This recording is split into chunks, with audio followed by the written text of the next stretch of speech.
మృత్యుంజయ్. శ్రీ విష్ణు, రెబా మణికర్జన్ లీడ్స్‌గా హుస్సేన్ షా కిరణ్ డైరెక్షన్‌లో వచ్చిన crime thriller ఇది.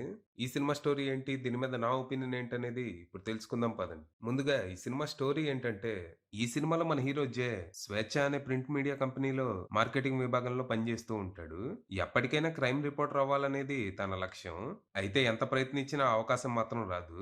దాంతో చావిళ్ళకి తిరుగుతూ ఒబిచ్యువరీ యాడ్స్ కలెక్ట్ చేస్తూ కాలం వెళ్లదీస్తూ ఉంటాడు. ఈ టైంలో రీసెంట్‌గా పోలీసులు యాక్సిడెంట్ అని క్లోజ్ చేసిన కేసు మీద మనోడి దృష్టి పడుతుంది. అది యాక్సిడెంట్ కాదేమో అని అనుమానంతో సొంత ఇన్వెస్టిగేషన్ మొదలుపెట్టిన మనోడికి కొన్ని మైండ్ బోయే విషయాలు తెలుస్తాయి. సిటీలో చాలా కాలంగా ఓ హైలీ ట్రైన్డ్ ప్రొఫెషనల్ కిల్లర్ తిరుగుతున్నాడని, ఏ క్లూ వదలకుండా హత్యలు చేస్తూ వాటిని ప్రమాదాలుగా చిత్రీకరిస్తున్నాడని బయటపడుతది. మరి ఈ పరిస్థితుల్లో మన జై ఏం చేశాడు? ఆ కిల్లర్‌ని కనిపెట్టడానికి తను చేసిన ప్రయత్నాలేంటి? ఈ ప్రాసెస్‌లో తనకెదురైన సవాళ్లు, ప్రమాదాలు ఏంటి? ఇంతకీ ఈ కథలో ఏసీపీ సీత పోషించిన పాత్రేంటి? చివరికి ఈ ఇన్వెస్టిగేషన్ ఎన్నెన్ని మలుపులు తిరిగిందనేది మీరు సినిమా చూసి తెలుసుకోవాలి. ఇక ఈ సినిమా ఏదో అట్టట్టా ఉందనిపించింది. కథా కాన్సెప్ట్ వరకు ఇంట్రెస్టింగ్ గానే అనిపించినా, convenient writing and poor direction వల్ల సినిమా తేలిపోయింది. బేసిక్‌గా ఇది తెలివైన హీరోకి, అంతే తెలివైన విలన్‌కి మధ్య నడిచే మైండ్ గేమ్. కానీ ఆ గేమ్ బాగా ప్రెడిక్టబుల్‌గా ఉంటూ పెద్దగా ఎక్సైట్‌మెంట్‌ని క్రియేట్ చేయలేకపోయింది. సినిమా స్టార్ట్ అవ్వడం డీసెంట్ గానే మొదలవుతుంది. ఓపెనింగ్ సీక్వెన్స్ ఇన్‌స్టంట్‌గా మన అటెన్షన్ గ్రాబ్ చేస్తది. కానీ ఆ తర్వాత డైరెక్ట్‌గా కథలోకి వెళ్ళకుండా hero introduction, song, comedy scenes అంటూ కాసేపు టైమ్ పాస్ చేస్తారు. ఇక్కడ హీరోని చాలా తెలివైన వాడంటారు. కానీ ఆ తెలివిని సరిగ్గా ఎస్టాబ్లిష్ చేసే సీన్ ఏదీ ఉండదు. జస్ట్ హీరో చుట్టుపక్కల వాళ్ళంతా "అరే! నువ్వు చాలా తెలివైనోడివిరా! ఎలా వస్తాయి నీకు ఇలాంటి ఐడియాలు" అని అంటూ ఉంటారు. అలాగని ఇక్కడ మనోడు చేసేది కూడా ఏముండదు. జస్ట్ ఆబ్వియస్ విషయాన్ని హైలైట్ చేస్తూ ఉంటాడు. దానికి పక్కనోళ్ళంతా వావ్! అని ఆశ్చర్యపోతూ ఉంటారు. ఇక హీరో క్యారెక్టర్‌నే ఇలా డిజైన్ చేసుకుంటే మిగిలిన క్యారెక్టర్స్ గురించి పెద్దగా చెప్పాల్సిన పని లేదనుకుంటా. ఇక ఇక్కడే కథకి ఎమోషనల్ కోర్‌గా అంజలి అనే పాప క్యారెక్టర్‌ని పరిచయం చేసి డ్రామా క్రియేట్ చేయాలని చూస్తారు. కానీ అది మెల్లిగా మెలో డ్రామాగా మారిపోతుంది. ఇలా క్యారెక్టర్స్ పరిచయం, సెటప్, బిల్డప్ చేయడం దగ్గరే దర్శకుడు బాగా తడబాటుకు గురయ్యాడు. పోనీ ఇన్వెస్టిగేషన్ ప్రాసెస్ మొదలయ్యాకైనా సినిమాకు ఊపొస్తా అంటే అది లేదు. ఇక్కడ హీరో చేసే ఇన్వెస్టిగేషన్ అంతా చాలా కన్వీనియంట్‌గా ఉంటది. తను సాల్వ్ చేసే క్లూస్ అన్నీ ఏ బచ్చాగాడైనా సాల్వ్ చేస్తాడనేలా ఉంటాయి.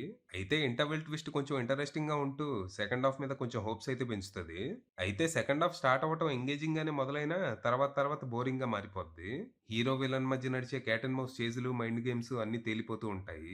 ఇక్కడ హీరో, విలన్లిద్దరూ నువ్వు తెలివైన వాడివంటూ ఒకరికొకరు కాంప్లిమెంట్స్ ఇచ్చుకుంటూ వాళ్ళిద్దరూ తెలివైన వాళ్ళని మనల్ని కన్విన్స్ చేసే ప్రయత్నం చేస్తారు. ఇదే వాళ్ళాడే మైండ్ గేమ్. ఇక క్లైమాక్స్ కూడా రొటీన్‌గా, అండర్‌వెల్మింగ్ గానే ఉంటూ నిరాశతో థియేటర్ నుంచి బయటకొచ్చేలా చేసింది.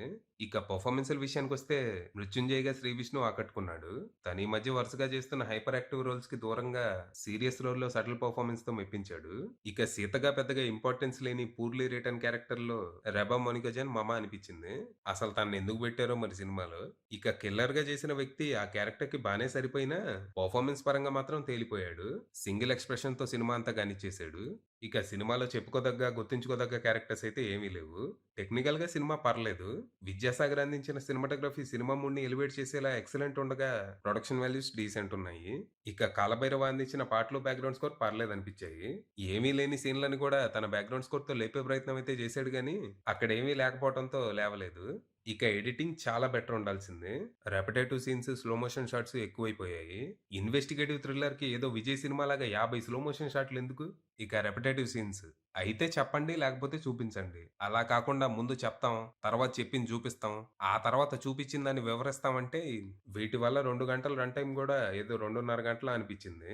ఇక రైటర్ డైరెక్టర్ హుస్సేన్ షా కిరణ్ విషయానికొస్తే ఆయన పనితనం అంతంత మాత్రంగానే ఉండింది. ఇంటరెస్టింగ్ ఐడియా అయితే అనుకున్నారు గానీ, దాన్ని ఎంగేజింగ్‌గా ప్రెజెంట్ చేయటంలో ఫెయిల్ అయ్యారు. రైటర్‌గా, డైరెక్టర్‌గా చాలా సన్నివేశాల్లో అనుభవం కనపడిపోతూ ఉంటది.